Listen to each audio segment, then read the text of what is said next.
Hello again, and welcome everybody to another edition of Erin's Book Club.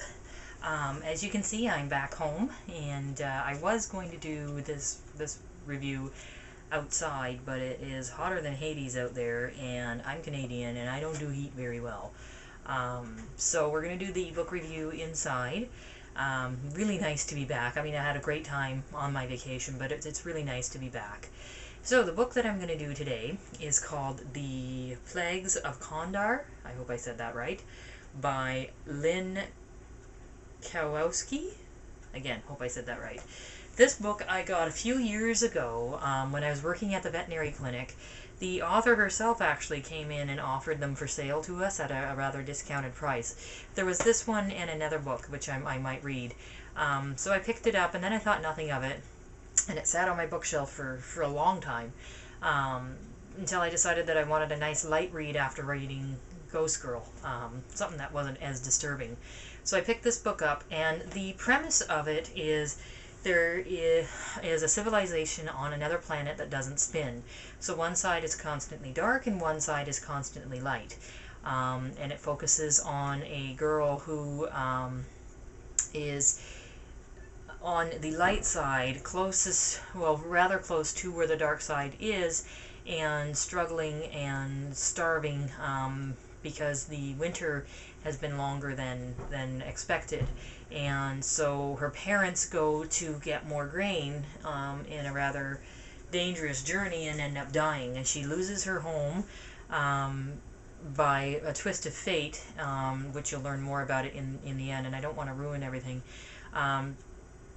Gets sold into slavery and then bought by a high prominent seer, which is the high priest of the town, as a slave girl.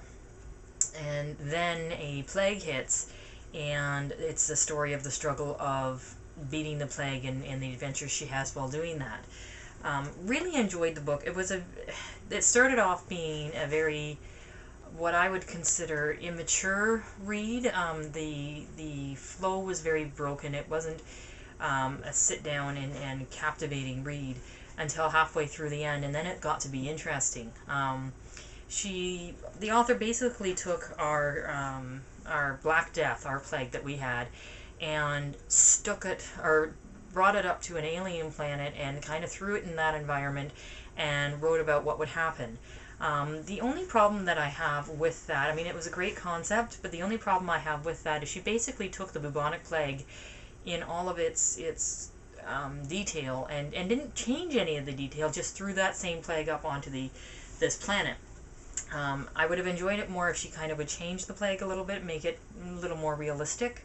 Also, there were other animals on this planet that were, I guess, supposed to be similar to our animals, only she didn't really work very hard at changing their names. Like, there was something called drogs, D-R-O-G-S, which are dogs.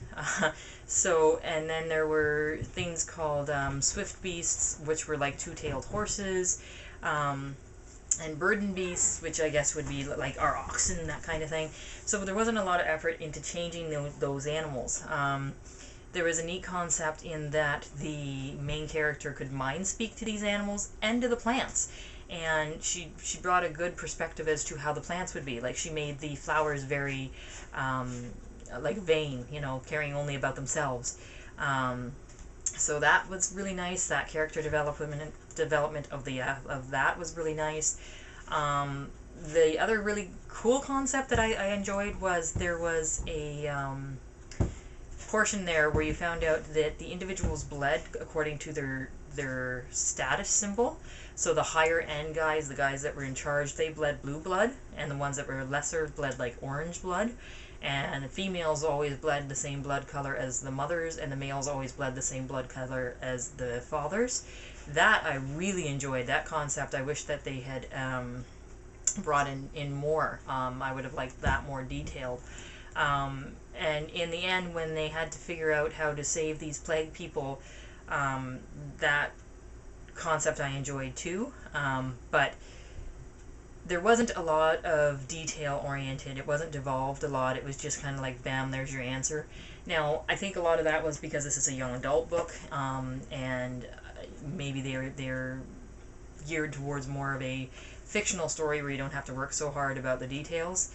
But the journey with this character was wonderful. The character development was amazing as she grew throughout the book. Their side characters and support characters are believable and enjoyable, actually. Even the one that I despised because she was so lazy, I enjoyed reading about her, so that was enjoyable. The end was very quickly wrapped up and a nice neat bow, which we all know isn't really how real life is, so that was a bit of a downer, or a bit unbelievable, let's just say that.